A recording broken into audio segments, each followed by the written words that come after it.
For our study, we are collecting data on phenotypes or physical traits. We collect feathers from the breast and back into a small envelope. We use the feathers to examine the bacterial communities on them.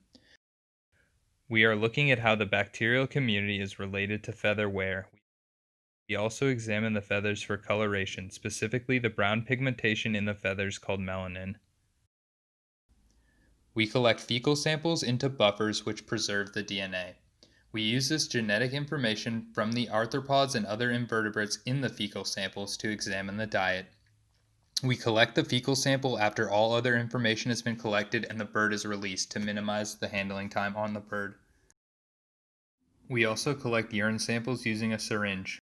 We hope to use urine samples to learn more about homeostasis and water and salt balance in these species.